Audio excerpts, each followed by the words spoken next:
एक नृत्यांगना जो है, लोक नर्तकी किस तरह से सिर पर 5 घड़े लेकर के नृत्य कर रही है, किस मुख मुद्रा से है। इस सभ्यता के चरण में जहाँ पर चंद्रमा पर ज्ञान जा रहा है, उसमें 5 घड़े सिर पर रख करके क्या मिलेगा। लेकिन इसका अर्थ हो सकता है कि उस चंद्रयान से भी ज्यादा बड़ा हो। इसलिए इस संस्कृति कभी भी सभ्यता से छोटी नहीं हो सकती।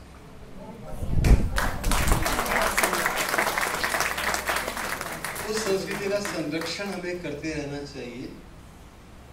जहाँ राजौरिया जी आते हैं, प्रेम भंडारी जी आते हैं और आकर के नए और पुराने वाद्य यंत्रों का संयोग दिखाते हैं। मुरली भी बज रही है, सिंथेसाइजर भी बज रहा है, गिटार भी बज रही है, पर बीड़ा भी साथ में है। जहाँ पर पुरानी धुनें हैं, वहाँ वेस्टर्न धुनें में एक फ्यूजन हो रहा है। तो ये जो संस्कृति और सभ्यता का फ्यूजन है, जिसको किन्हीं अर्थों में हजारी प्रसाद द्विवेदी जी जो कहते हैं ना कि जब हम चलते हैं दोनों पैरों से, तो एक पैर परंपरा का है और एक पैर हमारा प्रयोग का है। मैंने थोड़े शब्द बदल दिए अपने अर्थ को लेकर के। तो जब परंपरा आगे बढ़ती है तो प्रयोग या नयापन या युग धर्म उसको थामता है, क्योंकि हम हमेशा सिर्फ एक पैर से चलते हैं। हमारा एक पैर तो स्थिर रहता है, लेकिन चाल तभी बनती है जब दोनों पैर साथ देते हैं। तो जब संस्कृति आगे बढ़ती है तो सभ्यता थामती है, सभ्यता आगे बढ़ती है तो संस्कृति उसको थामती है। जब गांव आगे बढ़ता है तो शहर उसको थामता है, जब शहर बढ़ता है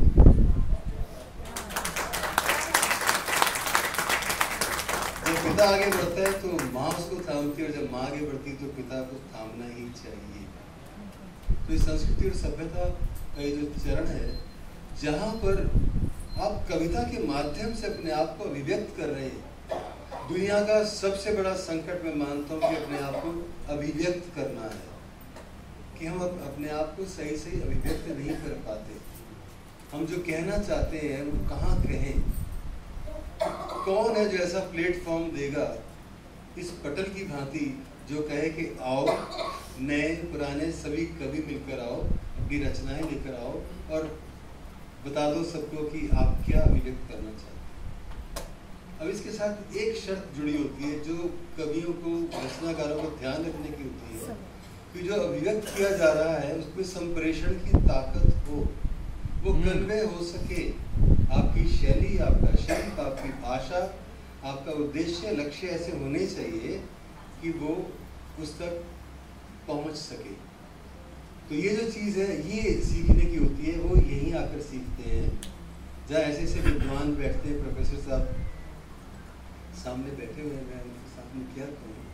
और जहाँ अमेरिका से देखा ना कितना फ्यूजन है, अमेरिका से आ रहा है खंडेलवाल करीब बाहर, और कहाँ से आ रहे जोशी जी, कहाँ से आ रहे आप सब लोग, और कहाँ मिलकर के हम एक ऐसी रचना धारा में बह रहे हैं कि 3 दिन तक हमें पता नहीं चला कि हम कहाँ थे। भूल गए थे हम, इतना इंतज़ार होती थी कि अब क्या प्रोग्राम होगा।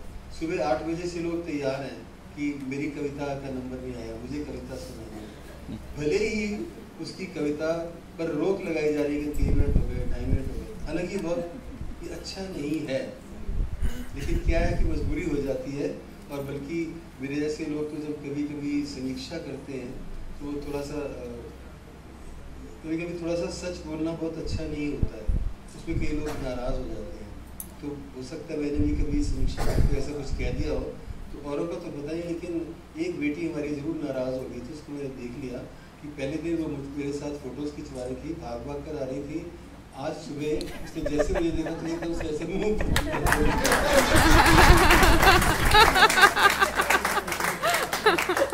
तो ये नहीं करने का, मोबाइल की मेमोरी बढ़ गई सर। मुँह मत फेर कर जाओ सखी। मुँह तभी फेरना चाहिए जबकि व्यक्ति का, जिसके प्रति आपने मुँह फेरा है, उसका उद्देश्य गलत हो। तब तो आपको बोलना ही नहीं चाहिए।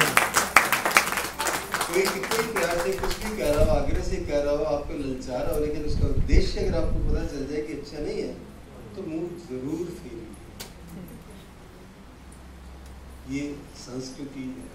तो इस संस्कृति और सभ्यता को मैं इस तरह से देख रहा हूँ, इस माध्यम से, जहाँ नरेश जोशी, बीके पाटिल जी ने और शोभा जी ने मिलकर, हम सब लोगों ने मिलकर, आप सब लोगों ने मिलकर उसको बनाया। क्योंकि हम सब बोलते, पर अगर आप यहाँ सुनने नहीं आते, प्रतिभागिता नहीं करते, तो कुछ नहीं था। इसलिए मेरे मत में ना सबसे बड़ी इकाई नरेश जी है, ना हरीश नवल है, ना शोभा खंडेलवाल है। सबसे बड़ी इकाई आप हैं, जो सुनने के लिए आए। आप अगर केवल सुन नहीं रहे, बल्कि अपने आप को प्रदर्शित भी कर रहे हैं, आप गुन भी रहे हैं, बुन भी रहे हैं, और आप ग्रहण भी कर रहे हैं, और ग्रहण करने के लिए बहुत कुछ छोड़ भी रहे हैं।